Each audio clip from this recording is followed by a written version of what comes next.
రాధామోహన్ గారు సార్, ముగ్గురు హీరోలతో చేసి హిట్ కొట్టారు, ఎలా అనిపిస్తుంది? నెక్స్ట్ టైం 5 హీరోలు చేయాలనిపిస్తుంది. ఇంకా పెద్ద హిట్ కొట్టచ్చు సార్. ప్లీజ్ మళ్ళీ నన్ను మాత్రం పిలవచ్చు సార్ దయచేసి. విజయ్ తోటి నెక్స్ట్ ఇప్పుడు హ్యాట్రిక్ అన్నారు సార్. అంటే చేద్దాం, ముగ్గురు హీరోలు, ఐదో సినిమాకి 5 హీరోలు. అది చేద్దాం, కానీ మళ్ళీ ఇలాగే నాకు టైం బాగుంటే 3 months అలా పెట్టదు సార్.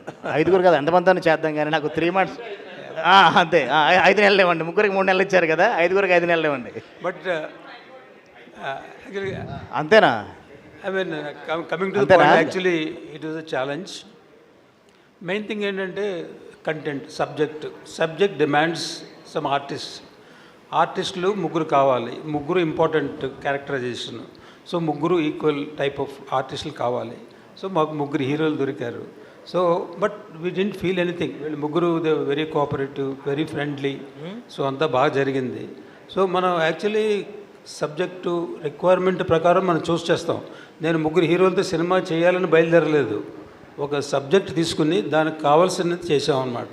అది అయితే 80 daysలో పూర్తి చేయడం అనేది చాలా ఛాలెంజ్ అనమాట. ఎందుకు ఒక హీరోతో సినిమా చేయడం రోజు చాలా కష్టం అయిపోయింది. యాక్చువల్లీ మేము పండగకి January రిలీజ్ చేద్దామని ప్లాన్.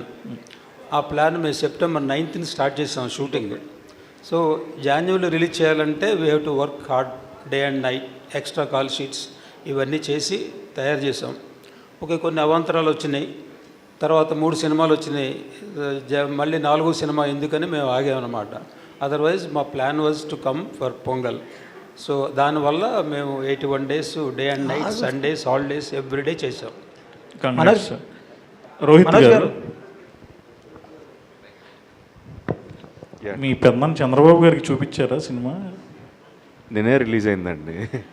చూపించే ఆలోచన ఉందా? లేదు, డెఫినెట్గా చెప్తానండి, వాళ్ళు ఇన్ఫార్మ్. సో ఆయన ఫ్రీగా ఉన్నప్పుడు ఖచ్చితంగా చూస్తాను. కంగ్రాట్స్. Yeah, thanks. మనోజ్ గారు ఇక్కడ మనోజ్ అనే యాక్టరు మనోజ్ అనే యాక్టర్ సినిమాలు ఫెయిల్ అయి ఉండొచ్చు, కానీ యాజ్ ఏ పర్ఫార్మర్గా మీరు ఎప్పుడు ఫెయిల్ కాలేదు. అంటే వాట్ ఎవర్ రీజన్స్, ఈ 9 yearsలో మీరు సినిమా పరంగా, మీ ఫ్యాన్స్ పరంగా ఈ సినిమా రిలీజ్ అయిన రోజు ఏం కోల్పోయానని ఫీల్ అయ్యారు? మీ ఫ్యాన్స్కి ఏం చెప్పాలనుకుంటున్నారు ఇక్కడ నుంచి?